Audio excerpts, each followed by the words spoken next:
Après cela, je vis descendre du ciel un autre ange, qui avait un grand pouvoir. Et la terre fut éclairée de sa gloire. Il cria d'une voix forte, en disant « Elle est tombée, Babylone la grande. Elle est devenue une habitation de démons, un repère de tout esprit impur, un repère de tout oiseau impur et odieux, parce que toutes les nations ont bu du vin de la fureur de sa débauche, et que les rois de la terre se sont livrés avec elle à la débauche, et que les marchands de la terre se sont enrichis par la puissance de son luxe. Et j'entendis du ciel une autre voix qui disait « Sortez du milieu d'elle, mon peuple, afin que vous ne participiez point à ses péchés, et que vous n'ayez point de part à ses fléaux. Car ses péchés se sont accumulés jusqu'au ciel, et Dieu s'est souvenu de ses iniquités. Payez-la comme elle a payé, et rendez-lui au double selon ses œuvres. Dans la coupe où elle a versé, versez-lui au double. Autant elle s'est glorifiée et plongée dans le luxe, autant donnez-lui de tourments et de deuil. Parce qu'elle dit en son cœur, « Je suis assise en reine, je ne suis point veuve, et je ne verrai point de deuil. » À cause de cela, en un même jour, ces fléaux arriveront, la mort, le deuil et la famine, et elle sera consumée par le feu. Car il est puissant, le Seigneur Dieu qui l'a jugée. Et tous les rois de la terre qui se sont livrés avec elle à la débauche et au luxe pleureront et se lamenteront à cause d'elle, quand ils verront la fumée de son embrasement.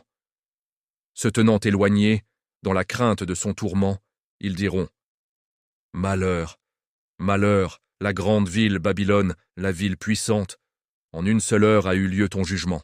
Et les marchands de la terre pleurent, et sont dans le deuil à cause d'elle.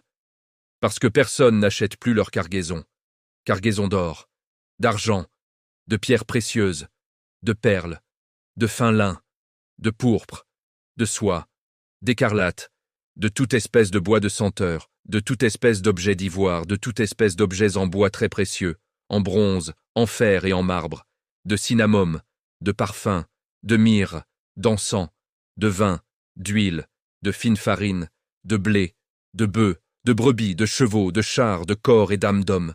Les fruits que désirait ton âme sont allés loin de toi, et toutes les choses délicates et magnifiques sont perdues pour toi, et tu ne les retrouveras plus. Les marchands de ces choses qui se sont enrichis par elles se tiendront éloignés, dans la crainte de son tourment. Ils pleureront et seront dans le deuil, et diront « Malheur, malheur !» La grande ville, qui était vêtue de fin lin, de pourpre et d'écarlate, et parée d'or, de pierres précieuses et de perles. En une seule heure, tant de richesses ont été détruites. Et tous les pilotes, tous ceux qui naviguent envers ce lieu, les marins et tous ceux qui exploitent la mer, se tenaient éloignés, et ils s'écriaient en voyant la fumée de son embrasement. Quelle ville était semblable à la grande ville? Ils jetaient de la poussière sur leurs têtes, et ils criaient en pleurant et en se lamentant. Malheur, malheur, la grande ville où se sont enrichis par son opulence tous ceux qui ont des navires sur la mer. En une seule heure, elle a été détruite. Ciel, réjouis-toi sur elle. Et vous, les saints, les apôtres et les prophètes, réjouissez-vous aussi, car Dieu vous a fait justice en la jugeant. Alors un ange puissant prit une pierre semblable à une grande meule, et il la jeta dans la mer, en disant « Ainsi sera précipitée avec violence Babylone, la grande ville, et elle ne sera plus trouvée. Et l'on n'entendra plus chez toi les sons des joueurs de harpe, des musiciens, des joueurs de flûte et des sonneurs de trompette. On ne trouvera plus chez toi aucun artisan d'un métier quelconque. On n'entendra plus chez toi le bruit de la meule.